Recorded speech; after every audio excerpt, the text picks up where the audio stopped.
اینجا مال ما نیست، اینجا جای ما نیست، دنیا در قد و قواره ما نیست، لباس دنیا به تن ما جفت و جور نمیشه.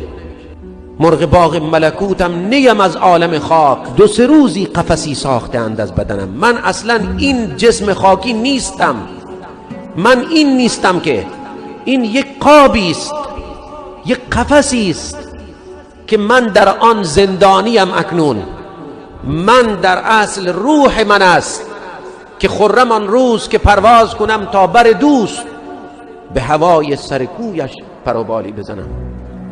من که این نیستم. این همه مراقبت از این همه وفاداری به این قفس، این همه فربه کردن این قفس و غافل شدن از اصل خود و خیشتن، چقدر خسارت است.